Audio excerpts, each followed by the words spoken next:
Where are you born? I never asked that. Ontario, 1997. Yeah, I moved here when I was 14.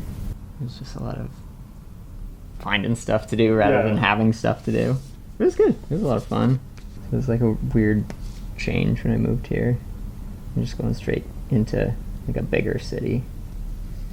And especially as a kid, because you're like, well, I don't want to move, and your parents are like, well, it's best for us. Like, I don't care what's best for us. I hang out with my friends.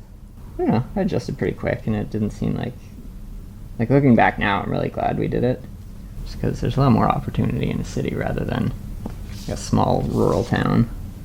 I got an older sister and then a younger brother. Sister is 4 years older. Okay, very close. Yeah, and then my brother is 10 years younger. She was that bit older, so she was always doing her own thing, and then my little brother, if I was with him, it was more babysitting than hanging out. So, sister still lives in Ontario, and then brother lives here. Yeah, I was always into drawing. There was a lot of getting in trouble for not paying attention in class and just like drawing in the margins of your schoolwork. But like as far as high school, I didn't go to a lot of high school just because I did like a co-op work placement program. So for the first half of grade 11, it was just regular high school, and then the second half I went to work for a welding apprenticeship.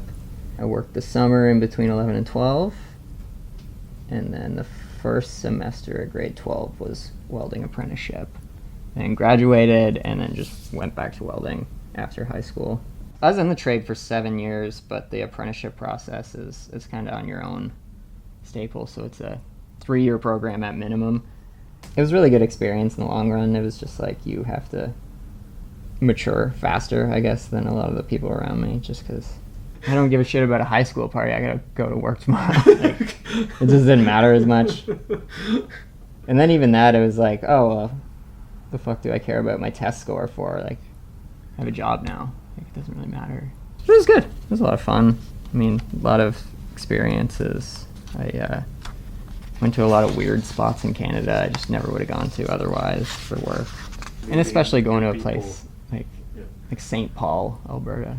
It's like the place in Canada with the first UFO landing pad. But it's just like this weird little small town, and you wouldn't go there for any other reason other than work, but just happened to go there for work and got to see that, which was amazing. It was interesting. It was something different.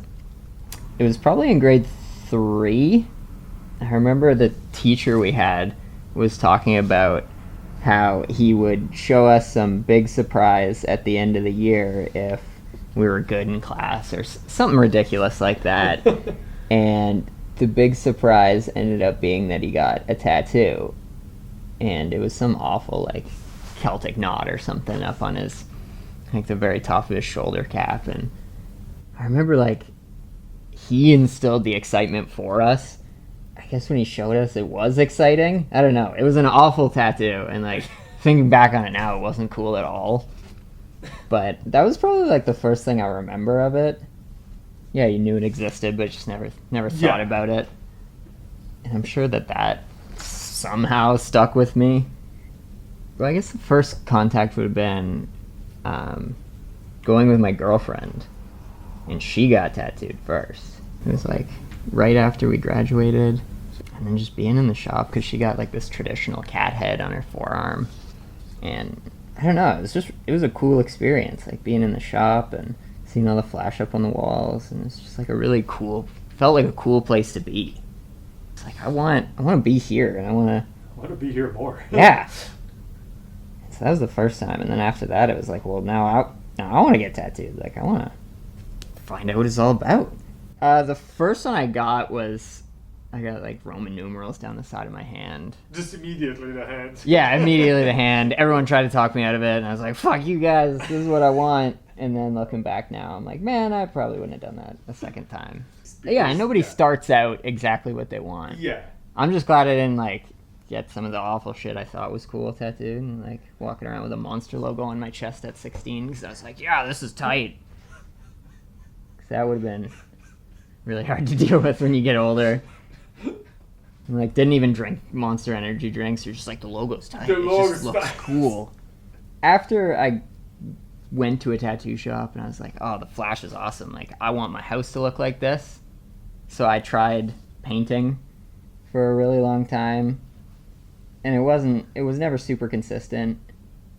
But, you know, every once in a while when I had free time, I was like, oh, maybe I'll try to paint something. And I always tried to paint traditional stuff. And it was always fucking awful. But after a while, you start getting slightly better, but it was just hard because I never did it consistently. And then it was during COVID, I had just a lot more free time. So I painted a lot more. And then eventually I had just a mass collection of things, mostly awful. And it was really my girlfriend that pushed me into taking my portfolio places. Like, well, just go somewhere and show it to someone, and just sort of start getting start getting pointers from there if this is something you really want to pursue. And I don't know, it was something I always wanted, and it was like kind of a dream, but it didn't really feel like it was something I was gonna be able to do. I don't know, you're just like, you're always told that you can't really make money doing art, and then you grow up and kind of find out that's bullshit. You can do whatever you want. Nothing matters. You don't have to have some shitty job and work until you die. Like, you can have fun and make money doing cool stuff too. I mean, you can understand the concern of it too. Like, you don't want, I guess, to see your kid just suck shit at life and have to struggle the whole time. But I'm only slightly struggling, and horrible. It was horrible. Not for any other reason than just being completely nervous, and I think in my own head I'm like, oh, well, this is garbage anyways, so why am I showing it to people? And I don't know, being in the trades for so long, I can get fucking yelled at all day. It doesn't bother me. But something about, like, as intimate as, like, looking at something I made and judging directly on my art, that was so much harder to deal with than anything else. It was just so scary. So, like, this is the only thing I care about. Yeah, going in there for the first time was horrifying. It's just really scary going in there for the first time as not a client. Felt weird. It was like you're entering a new place now, even though I'd been there before. But it was so you've been there before? Yeah. Someone tattooed you there? Yeah. Who talked to you first? Yeah, it was either Bobby or Justin. Well, they were both there, so I guess the same time kind of thing. It was good. Yeah, they were both really friendly and open, and it was still scary as shit. But it was good. It was, like, well received, and they gave me good pointers about my portfolio, and it was just like a better experience than I thought it was going to be. When would you want to start an apprenticeship if you were? And it worked out that somebody at the time was leaving in a month, and I was able to give a month's notice to my welding job. And my boss at the time was like, oh, well, you know, while you're going through your tattoo apprenticeship, maybe I can call you on weekends for little jobs. I was like, no, I'm done. I don't want to fucking do this ever again. I'm out of here. I appreciate it, but I don't want to be a welder anymore. It's not something I give a shit about. So I don't want to do anything else. I'm just all in on this thing. And I try to be all in on it every day. I think the first tattoo I did on myself was around the 6 to 8 month mark. Okay. And then it was kind of just fucking up family and friends from that point in until you sort of start figuring it out. When was that? What year? 2021? 2021. Oh, it was horrifying. Excited? Oh, horrifying. I mean, it was exciting. It was definitely exciting, but then, like, there's just so many variables. It'd be like, I hope I don't fuck this up. I hope the person that I'm about to fuck up isn't mad when I fuck them up. I hope at some point they let me fix it. Like, there's so many variables when you tattoo, because you're using both hands and a foot, and you're thinking about it, and you're trying to hold up a conversation, and you're trying not to be nervous, and Act up like, oh, yeah, just cool. Just trying to play it off when you completely blow somebody's shit out, and you're like, yeah, everything's fine, man. Things are going good. first one on somebody else was just a little flower, a little 5-petal flower, which was probably a bad call because now you're dealing with like the middle circle, the perfect circle, and then a concentric circle within that. Bad call on my part, but you know, you live and you learn. Yeah, it was one of my really close friends and still friends, so that didn't ruin it, which was good. He's let me tattoo him since, so couldn't have been that bad, I guess. Because now you just find new things to be really hypercritical of. Now instead of like, oh, I need just to get the lines in, it's like, oh, well now there's, you know, that little bump in the line, or like, oh, I just could have done this differently, or this could have gone better. So I don't think it ever ends. Like, it just changes. You just, like, your bar gets higher as you go, which is a good thing. That's a good thing. It is a good thing. It'd be really fucking boring if you're just the best at everything. I don't know. Traditional? I like to do Japanese stuff. Like a lot of bright colors. I try to just do stuff I would also like having. As long as I think it's cool enough that I would get it, then that's usually the kind of stuff I do. There's some about bold and bright and loud, kind of tough imagery. I don't know, it's just cool. It looks cool. I think I just like making stuff. You get to do whatever you want. You get to make something. It's like tangible evidence that you put hours into something.